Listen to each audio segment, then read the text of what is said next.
Let's dig deeper on that healthcare front and get the big picture on where things stand. This week, the New York Times, Sarah Kliff and her colleagues wrote that the coronavirus is ravaging America's healthcare system, and the scarcity of ventilators has become an emergency, forcing doctors to make life or death decisions about who gets to breathe and who does not.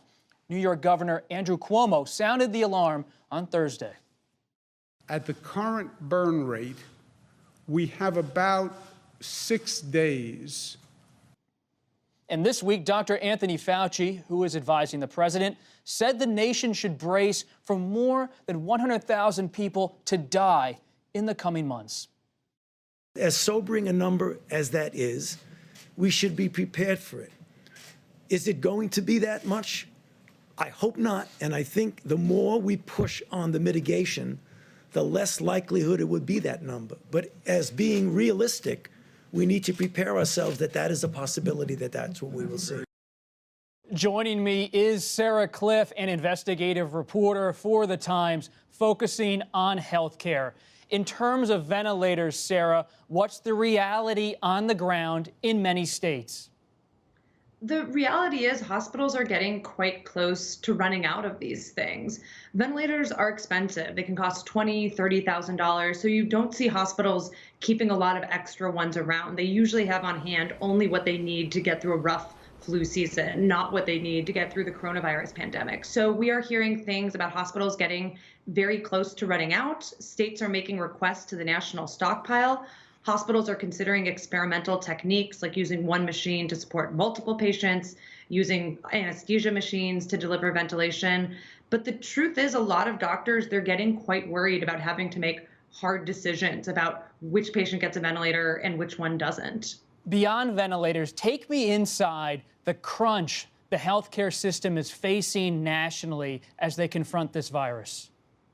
Yeah, and this is becoming a crunch really nationwide. What started off as something that Seattle hospitals and New York hospitals were struggling with has grown to a lot of Midwestern cities, southern cities, places like Milwaukee and Detroit and New Orleans. They are reporting really big increases in the number of coronavirus patients they're treating. They are changing surgery rooms into intensive care units. And they are really starting to see what we've seen in New York City play out where they live. And it is a crunch. It is hard to see all those patients. It is hard to make sure that the staff have enough protective equipment. When I talk to doctors who are treating these patients, they're tired, they are still going in, but they are really, really concerned about what's ahead of them. Has the testing system improved at all in recent days? The testing situation has definitely improved from where we were a few weeks ago. We're seeing private industry get involved. Rapid testing just rolled out, so you can get results possibly during an office visit.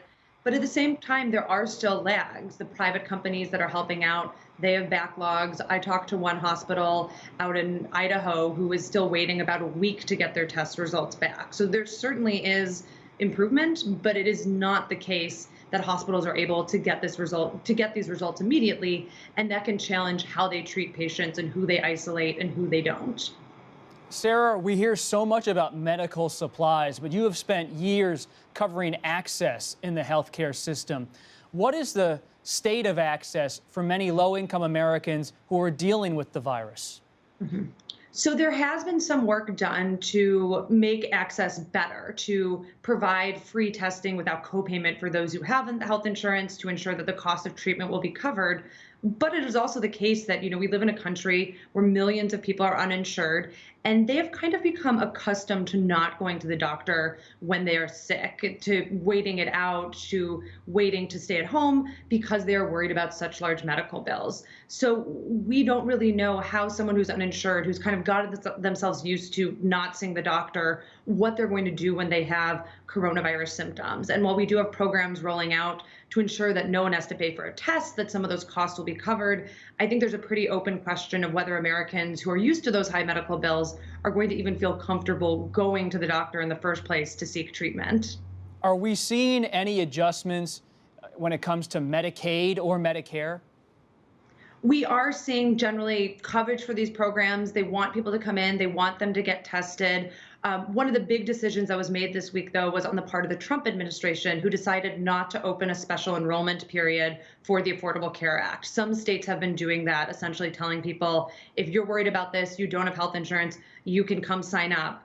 The Trump administration is not going to be doing that for our country. So that means there are some people out there who might not have bought insurance in the fall, and they're going to be lacking coverage going into the coronavirus pandemic.